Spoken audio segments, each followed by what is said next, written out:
Good morning മക്കളെ. എന്നാണ് വിശേഷമൊക്കെ? നമ്മളെ ടെക്സ്റ്റ് 2 എക്സസൈസ് കിടപ്പുണ്ട്. വേർഡ് പ്രോബ്ലം ആണ്. നിങ്ങൾക്ക് ഈ ചാപ്റ്ററിൽ വേർഡ് പ്രോബ്ലം വരും. അപ്പൊ പേജ് നമ്പർ 37-ൽ 36, 37 ആയിട്ട് കിടക്കുവാണ്. രണ്ടെണ്ണം നമുക്ക് രണ്ടൊന്ന് ചെയ്യാം. ഫസ്റ്റ് ക്വസ്റ്റ്യൻ ആണ്, the side of an equilateral triangle is 3.5 cm. Find its perimeter. Okay, equilateral triangle നമ്മൾ നേരത്തെ ഡിസ്കസ് ചെയ്തിട്ടുള്ളതാണ്. ഈക്വിലാറ്ററൽ ട്രയാങ്കിൾ എന്ന് പറഞ്ഞാൽ 3 സൈഡ്സും ഈക്വലായിട്ടുള്ള ട്രയാങ്കിൾ ആണ് ഈക്വിലാറ്ററൽ ട്രയാങ്കിൾ. അപ്പൊ എല്ലാ വശങ്ങളും ഒരുപോലെ ആയിരിക്കും. ഇപ്പൊ എത്രയാണ് ഒരു വശം? എത്രയാണ്? 3.5. അങ്ങനെയാണെങ്കിൽ ഈ വശം എത്ര തന്നെയാ? 3.5. അപ്പൊ ഈ സൈഡും എത്ര തന്നെയാ? 3.5. ഇതാണ് പറഞ്ഞിരിക്കുന്നത്. അപ്പൊ നമ്മൾ സ്റ്റെപ്പ് എഴുതണം. വേർഡ് പ്രോബ്ലം വന്നിട്ടുണ്ടെങ്കിൽ നിങ്ങൾ ഉടനെ തന്നെ എന്ത് എഴുതണം മക്കളെ? സ്റ്റെപ്പ്. അപ്പൊ ഫസ്റ്റ് സ്റ്റെപ്പ് എന്താണ്? Side of triangle. എത്രയാ? Side of triangle is equal to 3.5 cm. Find its perimeter. Next step അത്രേ ഉള്ളൂ. സിമ്പിൾ ആണ്. പെരിമീറ്റർ. ഈക്വിലാറ്ററൽ ട്രയാങ്കിൾ പെരിമീറ്ററിന് ഫോർമുല ഉണ്ട്.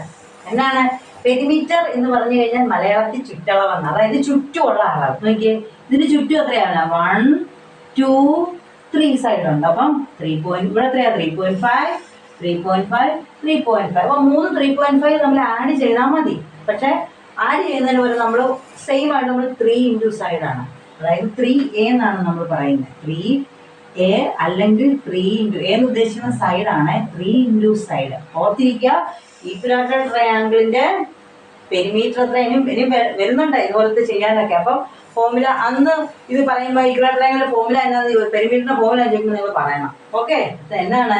3A അല്ലെ 3 ഇൻറ്റു സൈഡ്. അപ്പൊ നമ്മുടെ സ്ക്വയറിന്റെയോ? സ്ക്വയർ എന്ന് പറഞ്ഞാൽ സ്ക്വയറിന്റെ എല്ലാ വശവും തുല്യമാണ്. 4 സൈഡും തുല്യമല്ലേ? അപ്പൊ അതിന്റെ എത്ര വശമുണ്ട്? എത്ര സൈഡ് ഉണ്ട്? 1, 2, 3, 4 സൈഡ്. അപ്പൊ അത് എത്രയായിരിക്കും? പെരിമീറ്ററിനായിരിക്കും 4. ഇങ്ങനെയാണ് ഫോർമുല ഉണ്ടാക്കുന്നത് കേട്ടോ. 3 സൈഡ്സ് ഉണ്ട്, അത് തുല്യമായിട്ടുള്ള ഈക്വൽ ആയിട്ടുള്ള. അപ്പൊ 3A, 3 ഇൻറ്റു സൈഡ്.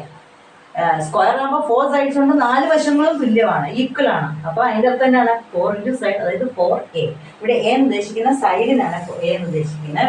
ഓക്കെ, നമുക്ക് കിട്ടി 3A, that is 3 into side ആണ്, ഇസ് ഈക്വൽ ടു ഈ 3 എന്ന് പറഞ്ഞാൽ എന്താണ്? 3 എന്ന് പറഞ്ഞാൽ 3 വശം എന്നാണ് അർത്ഥം. ഈക്വൽ ആയിട്ടുള്ള 3 വശങ്ങൾ. 3 ഇൻറ്റു സൈഡ് എത്രയാണ് മക്കളെ പറഞ്ഞേക്കുന്നത്? 3.5. നമുക്ക് മൾട്ടിപ്ലൈ ചെയ്യാൻ അറിയാം. എങ്ങനെയാ? 3 ഇൻറ്റു 3.5. പോയിന്റ് ഇല്ലാതെ നമ്മൾ മൾട്ടിപ്ലൈ ചെയ്യും. എങ്ങനെ? ആരെ? 35നെ 3 കൊണ്ട് മൾട്ടിപ്ലൈ ചെയ്യും അല്ലെ? 3.5 എടുക്കോ? ഇല്ല, 35 എടുക്കും. മൾട്ടിപ്ലൈ ചെയ്തേ. ആൻസർ എത്രയാ? 105. ആൻസർ ആയോ?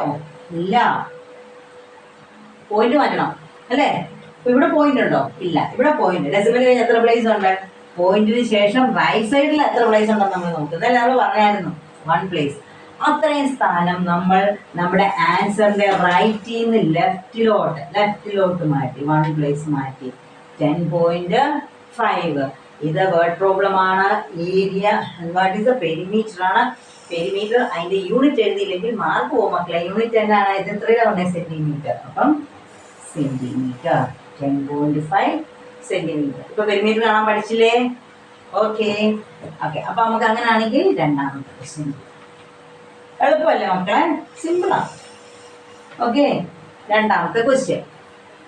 The length of A rectangle is. Length rectangle ആണ്, നമുക്കറിയാം. റെക്ടാംഗിൾ എന്ന് പറഞ്ഞതാണ് ലെങ്ത് അവർ പറഞ്ഞിട്ടുണ്ട് 7.1 സെന്റിമീറ്റർ ആണ്.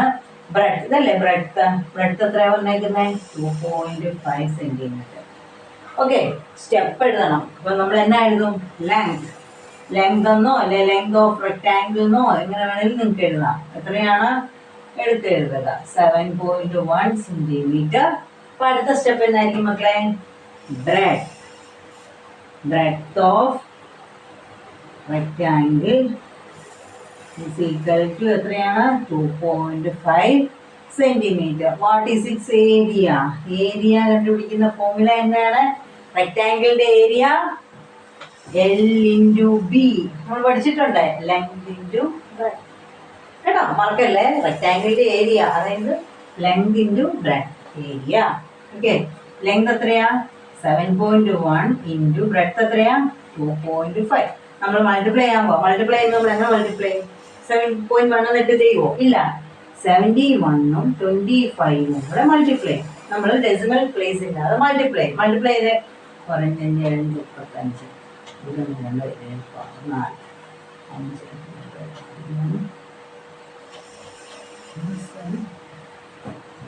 ആൻസർ 1775. തീർന്നു നോക്ക്. ഡെസിമൽ പ്ലേസ് ഇട്ടില്ല. നോക്കിയാൽ ഇവിടെ ഡെസിമൽ പോയിന്റ് കഴിഞ്ഞ് റൈറ്റ് സൈഡിൽ എത്ര 1, ഇവിടെ പോയിന്റ് കഴിഞ്ഞ് റൈറ്റ് സൈഡിൽ 1. അങ്ങനെ ടോട്ടൽ എത്ര പ്ലേസ് മാറ്റണം? 2 പ്ലേസ് റൈറ്റിന്ന് ലെഫ്റ്റ്. 1 2. ആൻസർ 17.75. യൂണിറ്റ് വേണം. ഏരിയയുടെ യൂണിറ്റ് എന്നാ? Centimetre square. അതെങ്ങനെ കിട്ടുകയെന്നറിയാമോ? Length 7.1 centimetre. ഓക്കെ, ഇതൊരു സെന്റിമീറ്റർ ആണ്. ലെങ്ത് നോക്കിയാൽ ലെങ്ത് ഇൻറ്റു ബ്രെഡ്ത്ത് എന്നാ. അങ്ങനെ അപ്പൊ അഥവാ നിങ്ങൾ മറന്നു പോവാണ്. ഇതൊക്കെ നമ്മൾ കുറച്ചുകൂടെ കഴിഞ്ഞ് നിങ്ങൾ പഠിക്കേണ്ട കാര്യങ്ങളാണ്. എന്നാലും പറയുവാണ്. ലെങ്ത് ഇൻറ്റു ബ്രെഡ്ത്ത് എന്നാ. ലെങ്തിന്റെ യൂണിറ്റ് സെന്റിമീറ്ററിലാണ്. ബ്രെഡ്ത്ത് കിടക്കുന്നത് ഏത് തന്നെയാണ്? 2.5 സെന്റിമീറ്റർ. സെന്റിമീറ്റർ മൾട്ടിപ്ലൈ എന്നാ വരുന്നത്? 2 സെന്റിമീറ്റർ. അതായത് 2 സെന്റിമീറ്റർ സ്ക്വയർ. അങ്ങനെയൊക്കെ യൂണിറ്റ് ഒക്കെ വരുന്നത്. ഇപ്പൊ അങ്ങനെ കണ്ട ഇപ്പൊ കാണാൻ പഠിച്ചു വെക്കുക. ഏരിയയുടെ യൂണിറ്റ് സെന്റിമീറ്റർ സ്ക്വയർ. മീറ്റർ ആണ് മീറ്റർ സ്ക്വയർ. പെരിമീറ്റർ ആണ് വരുന്നത് സെന്റിമീറ്റർ അല്ലെങ്കിൽ മീറ്റർ. അങ്ങനെ മനസ്സിലായില്ലേ? ഇപ്പം ഡെസിമൽ പോയിന്റ് ഉള്ളത് മൾട്ടിപ്ലൈ ചെയ്യാൻ പഠിച്ചില്ലേ മക്കളെ? എന്തായാലും വേർഡ് പ്രോബ്ലം ഉണ്ട് ഈ ചാപ്റ്ററിൽ നിന്ന്. അപ്പം സ്റ്റെപ്പ് എഴുതി ഈ പറഞ്ഞ പോലെ മൾട്ടിപ്ലിക്കേഷൻ അറിയാമല്ലോ എങ്ങനെയാ? ഡെസിമൽ പ്ലേസിന്റെ മൾട്ടിപ്ലിക്കേഷൻ ഡെസിമൽസ് ഇല്ലാതെ മൾട്ടിപ്ലൈ ചെയ്തതിന് ശേഷം നമ്മുടെ ഡെസിമൽ സ്ഥാനങ്ങൾ എഴുതി എടുത്തിട്ട് അത് ആൻസറിൽ നിന്ന് റൈറ്റിൽ നിന്ന് ലെഫ്റ്റിലോട്ട് മാറ്റി പോയിന്റ് കൊടുക്കുക. മനസ്സിലായില്ലേ മക്കളെ? മനസ്സിലായിട്ടുണ്ട് എനിക്കറിയാം. ഓക്കെ, അപ്പൊ നമ്മൾ ഇനി അടുത്ത എക്സസൈസ് ചെയ്യുമ്പോൾ നിങ്ങൾ ബാക്കി ഇത് കംപ്ലീറ്റ് ആയിട്ട് പഠിക്കും. പഠിച്ചാലും എടുക്കമാരായിട്ട് ഈ ചാപ്റ്റർ ഇത് എടുത്ത് കഴിയുമ്പോഴത്തേക്കും നിങ്ങൾ തറവായിരിക്കും. ഡെസിമൽസ് കൊടുക്കുന്നത് തറവായിരിക്കും. അപ്പൊ നമുക്ക് ഇതിന്റെ ബാക്കിയുണ്ട്. നമുക്കത് അടുത്ത വീഡിയോയിൽ കാണാം. ഓക്കെ മക്കളെ, ഇഷ്ടപ്പെട്ടെങ്കിൽ എല്ലാവരും ഇത് ഷെയർ ചെയ്യണം. നിങ്ങളുടെ അഭിപ്രായം അറിയിക്കണം. Okay, thank you.